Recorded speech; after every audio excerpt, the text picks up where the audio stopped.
और 4 colours, yellow, black, green, red and blue. Clear. जो सबसे ज़्यादा वाइड स्प्रेड कलर है इसमें वो कौन सा है? येलो। येलो का मतलब क्या होता है कि जैसे आप कभी ट्रेन से मूव करते हो, हाईवे से मूव करते हो, कहीं भी जाते हो, तो आप देखते हो कि रोड साइड एरिया जो दोनों तरफ होता है, हमारे हाईवे के दोनों तरफ होता है, वो इज़ येलो। ठीक। जो रेड कलर, सेकंड जो सबसे ज़्यादा कलर दिख रहा है वो कौन सा दिख रहा है आपको? ग्रीन। ग्रीन इज़ लाइक कि जो उस लैंड के ऊपर पेड़ हो गए, पौधे हो गए, खेत हो गए, वो सारी चीज़ें हो गए। उसके बाद आपको रेड कलर दिख रहा होगा। रेड भी 3 तरह का कलर दिख रहा होगा। एक दिख रहा है आपको प्रॉपर रेड कलर जो कि पूरा चौड़ा सा है, तो this is considered as metallic road. Metallic road को हम लोग मान सकते हैं जैसे कि आपका नेशनल हाईवे होता है। ठीक है, नेशनल हाईवे हो गया।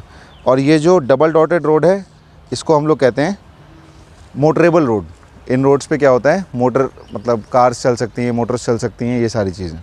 और ये जो सिंगल डॉटेड रोड होती है इसको कहते हैं हम लोग पगडंडी। क्लियर।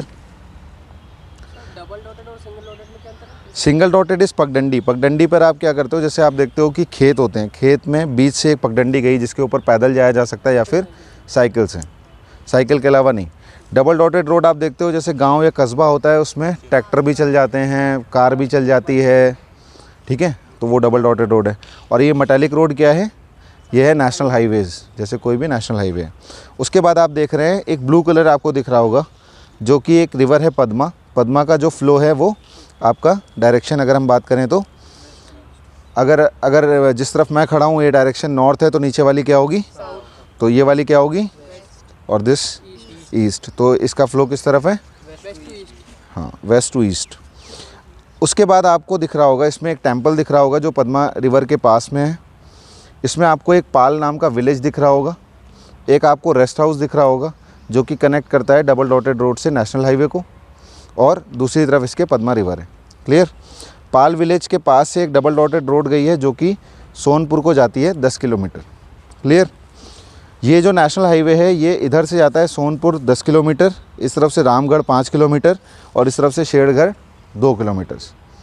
जो चारों तरफ ब्लैक कलर की बाउंड्री बनी हुई है इसमें, तो ये शो करता है कि आपको इन सर्टेन बाउंड्री या इस सर्टेन पैरामीटर के अंदर ही रह करके सोचना है या फिर करना है।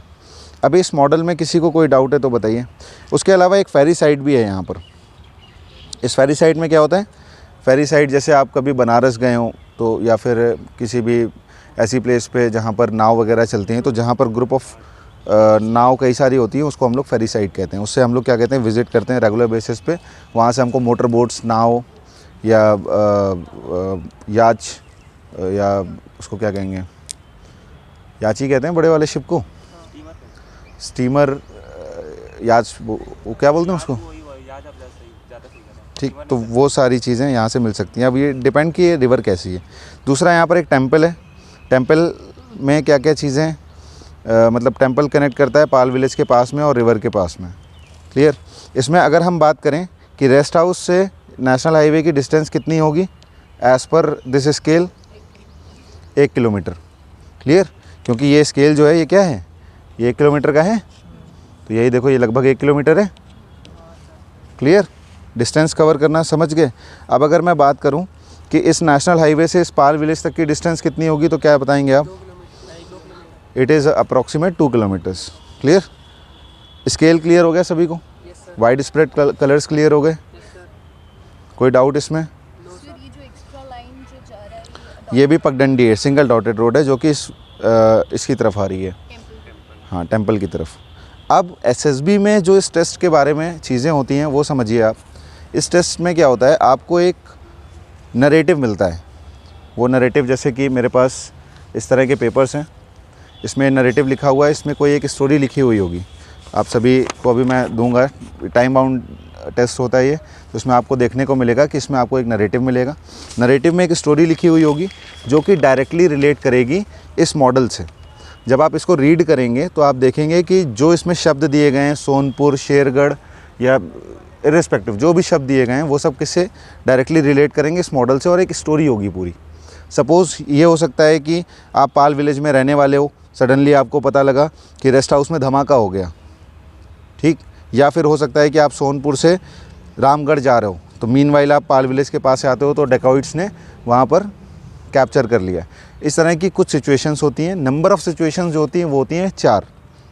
हम लोग क्या करना होता है, हम लोगों को उन चारों सिचुएशंस को इफ़ेक्टिवली हैंडल करना होता है। कैसे हैंडल करेंगे इफ़ेक्टिवली? अब जो 4 सिचुएशंस होंगी उनको हम, priority word is not good, क्योंकि प्रायोरिटाइज़ नहीं करेंगे हम किसी भी सिचुएशन को। सारी सिचुएशंस इक्वल होती हैं। अब सपोज़ आपको एक एग्जांपल देता हूँ मैं। आप अपने घर पे हो, ठीक, आपके घर पे आपके दादाजी की तबीयत ख़राब हो गई, ठीक। सडनली आपके फ्रेंड का फ़ोन आता है कि जो पास वाला जो मंदिर है उस मंदिर में डकॉइट्स ने अटैक कर दिया है, ठीक। फिर आपको पता लगता है कि 3 बजे जो कानपुर सेंट्रल रेलवे स्टेशन है वहाँ पर एक धरना करके ट्रेन रोकने वाले हैं, और सडनली एकदम से कोई आकर के कहता है कि मेरा जो बच्चा है वो अभी खेल रहा था, वो खेलते खेलते किसी दोस्त के यहाँ गया है शैतानी करते हुए और छुपन छुपाई खेल रहा है, मुझे ढूंढवाने में उसकी मदद कर दूं। तो इस 4 तरह की सिचुएशंस आई हैं आपके पास। तो आप ये नहीं करोगे कि मैं सिचुएशन पहले ये वाली करूँगा, फिर ये वाली करूँगा, फिर ये वाली करूँगा। आप ग्रुप ऑफ फ्रेंड्स के साथ सब डिवाइड करोगे सिचुएशंस को और सारी को एक साथ करना चालू करोगे। यानी किसी को भेज दोगे उस बच्चे को ढूंढने, किसी को भेज दोगे कानपुर सेंट्रल रेलवे स्टेशन, किसी को भेज दोगे जहाँ पर बॉम्ब या जो कुछ भी होना है, डकैट्स का अटैक होना है, या फिर अपने दादाजी को लेकर के जहाँ पर लाइफ या फिर जहाँ पर डेंजर सबसे ज़्यादा होगा वहाँ पर खुद को वॉलंटियर करना। I along with 3 people move to the मतलब फलाना ढिमकाना, जहाँ पर भी आप जाओ जहाँ पर डेंजर सबसे ज़्यादा है। हाँ, वो जीटीओ बोलता है कि जितना आपका ग्रुप है उतना आप कंसीडर कर लो। 6 का या 7 का मिनिमम, 6 से कम का ग्रुप नहीं होता। 7 का हो सकता है, 8 का हो सकता है, 10 का हो सकता है ग्रुप, ठीक है। ये क्लियर है? अभी इसमें कोई डाउट है तो बताइए, उसके बाद मैं नैरेटिव को रीड करूंगा और आपको इसके बारे में और समझाऊंगा। अभी तक जो बेसिक्स हैं उसमें कोई डाउट है तो बताइए।